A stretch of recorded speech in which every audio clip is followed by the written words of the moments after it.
엄마가 행복해야 아이도 행복합니다. 행복을 충전하는 더브레인 두뇌학습연구소 안양평촌센터소장 문하진입니다. 네, 어머니들께서요, 우리 아이들이 집중력이 없다는 말씀을 되게 많이들 하세요. 네, 과연 그럴까요? 우리 아이들 뭐 안에 꽂히면 되게 열심히 하잖아요. 밤이 가는지도 모르고 엄마가 부르는지도 모르고, 예를 들어서 이제 게임 같은 거 해도 그렇죠. 아니면 레고 블록 같은 걸 해도 그렇고 밤이 새는지 모르잖아요. 자기가 좋아하는 거는요, 진짜 엄마가 아무리 하지 말라 그래도 막 해요. 그죠? 근데 그건 누구나 그래요. 모든 사람은요, 집중력이 다 있어요. 근데 왜 집중력이 없다 그럴까요? 그거는요, 우리가 공부할 때 필요한 집중력을 얘기하는 거예요. 공부할 때 필요한 집중력은요, 따로 있습니다. 네, 오늘은 그 부분에 대해서 말씀드리겠습니다. 네, 공부할 때 필요한 집중력은 따로 있다. 그 집중력은 뭘까요? 바로 선택적 과제주의 집중력. 자, 선택적 과제주의 집중력이란 무엇일까요? 말이 조금 어렵죠. 네, 선택적 과제주의 집중력이라는 건요, 특정한 과제를요 선택을 해서 그것에 주의 집중하는 능력을 이야기하는 거예요. 아주 쉬워요, 사실은. 말 그대로예요. 봐야 할 때는요 아주 잘 봐야 되는 거예요. 주의를 기울여서.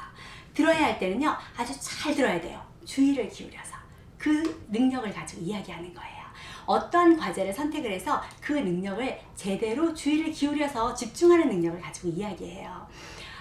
예를 들어서요, 우리가 무언가를 배울 때 배우는 거는 모르는 걸 배우는 거잖아요. 그러니까 학교에서 하는 건 뭐죠? 아는 걸 배우나요? 아니죠? 모르는 걸 배우는 거예요. 모르는 거를 배울 때는요, 우리가 주의를 기울여서 그것에 집중을 해야만 배울 수 있겠죠. 그래서 학교에서는 잘 봐야 되고 잘 들어야 되고 또 때로는 잘 따라해야 되는 거예요.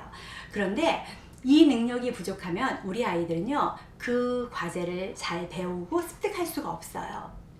그래서 제일 많이 엄마들이 집중력이 없어요 라고 말씀하시는 게 아이들한테 하는 거예요. 어른들보다도. 선택적 과제주의 집중력이 제일 많이 요하는 곳이 바로 배움의 터입니다.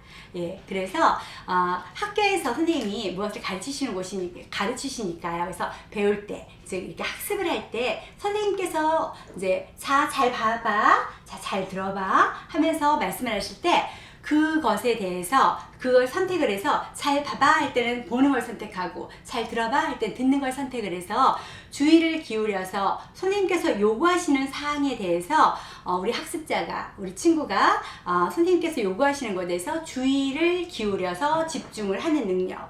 근데 이게 만약에 떨어지면 어떻게 될까요? 공부를 잘할 수가 없어요. 그러면 배움, 그러니까 올바른 학습을 제대로 하기가 어렵겠죠. 제가 이해를 돕고자 좀 말씀을 드릴게요. 자, 우리 시청자 여러분도 한번 봐주세요. 여기에 해골이 있습니다. 자, 요 해골이 있고요. 여기에는 귀가 있어요. 그러면 해골만 봐주시겠어요? 자, 귀만 봐주시겠어요? 해골만 봐주세요. 자, 이번엔 귀만 봐주세요. 이번엔 귀하고 해골을 같이 봐주세요. 자, 다시 귀만 봐주세요. 해골만 봐주세요. 이번에 귀하고 해골 같이 봐주세요. 자, 제가 말씀드리고 싶은 게 뭐냐면요, 해골 옆엔 분명히 귀가 있었고 귀 옆엔 해골이 있었어요. 그죠? 근데 해골만 봐주세요 했는데 해골 옆에 귀가 있었는데 귀가 보이기는 하되 해골만 봤을 때는 해골에 대한 정보는 굉장히 잘 들어오는데, 정확하게 들어오는데 귀에 대한 정보는 흐리게 들어오는 게 느껴지셨을 거예요. 그런데 이번에는 귀만 봐주세요 했을 때 귀에 대한 정보는 들어오는데 이렇게 큰 해골은 정보가 흐리게 들어오는 게 느껴지셨을 거예요. 자, 이게 바로 선택적 과제주의 집중력이에요. 자, 이거는 시각에 있어서예요. 시지각에 있어서 우리가 귀만 선택을 하고 또 해골만 선택을 하고 이렇게 선택을 어떤 걸 하느냐에 따라서 다른 거는 정보가 흐리게 들어오고 이거는 이쪽에 주의를 기울였기 때문에 이쪽은 굉장히 정보가 정확하게 들어오는 것처럼 이런 집중력이 있어야만 우리는 그 과제를 제대로 수행을 할 수 있는 거죠. 그런데 이거는 시지각에만 있는 건 아니고요. 청지각에도 있어요. 예를 들어서 저는 이제 상담할 때 그런 말씀을 많이 드리거든요. 부모님들한테. 지금 제가 이렇게 말씀드릴 때 제 목소리가 큰가요? 이렇게 말씀드려요. 그러면 어머님께서 아니요. 대화 톤에 알맞죠? 네. 그런데 지금 분명히 조용히 할게요. 소리 들리세요? 네. 무슨 소리가 들리세요? 시계 소리요. 그쵸? 아까도 분명히 들렸는데 제가 지금 말씀드릴 때 그 전에는 이 소리가 인지되셨나요? 아니요. 바로 그거예요. 소리가 들리긴 했어요. 계속 우리는 청각적으로 이 소리가 들리기는 했는데 내가 지각, 뇌가 인지를 하지 않았기 때문에 시계 소리에 대해서는 우리가 인지를 하지 않았던 거죠. 들린다는 생각을 안 했던 거예요. 바로 이런 부분이에요. 선생님께서 말씀을 하시는데 수업 시간에 우리 옆에 있는 친구가요. 조그맣게 이야기를 하고 있어요. 선생님이 안 들리게. 근데 이 옆에 우리 아이는요 옆에 있는 친구가 이야기하는 거 둘이 쏘고거리는 것 때문에 민감한 친구라 이 소리가 들려요. 근데 무슨 소리인지는 잘 모르겠는 거예요. 너 때문에 안 들리잖아. 조용히 해. 근데 선생님 소리도 잘 안 들려요. 이 친구는. 양쪽에 지금 해골과 귀를 같이 봤을 때에 우리가 어떤 정보도 제대로 들어오지 않았던 거랑 똑같아요.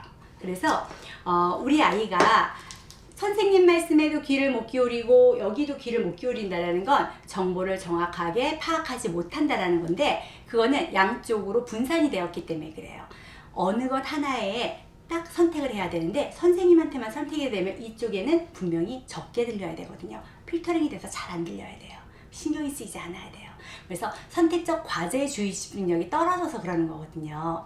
그래서 우리 아이가 공부를 할 때는요 이렇게 시지각적으로 청지각적으로 선택을 어떤 걸 해가지고 그 과제에 맞게끔 주의 집중력을 기울일 수 있어야 돼요. 그래서 학습 효과를 높이려면요 우리가 공부를 잘하려면 제대로 보고 그것도 잘 보고 제대로 듣고 그것도 잘 듣고 이래서 우리 아이가 그런 능력을 제대로 발휘할 수 있을 때 우리가 공부를 잘할 수 있는데요. 이런 거를 언제든지 내 마음대로 정서가 좀 안정이 되어 있는 친구들은요 언제든 필요에 따라서 그 능력을 끌어다 쓸 수 있거든요. 그러면 공부를 잘할 수가 있어요. 그러면 일단은 청지각적으로도 아이가 안정이 되어 있어야 되고요. 시각적으로도 안정이 되어 있어야 되고요. 정서적으로도 안정이 되어 있어야 돼요. 그래서 우리 아이들한테 일단은 항상 평소에도 자존감 많이 높여주셔야 되고요. 그리고 안정시켜주는 거, 정서적으로도 안정시켜주는 거. 그래서 아이들이 시지각, 청지각도 언제든 내 마음대로 끌어쓸 수 있도록 선택을 해서 쓸 수 있도록 이렇게 그 기능을 제대로 발휘할 수 있도록 도와주셔야 되는데 이 부분에 대해서는 이제 제가 어떻게 끌어쓰는지에 대해서는 앞으로도 제가 다음 강의에 또 말씀드리겠습니다. 감사합니다.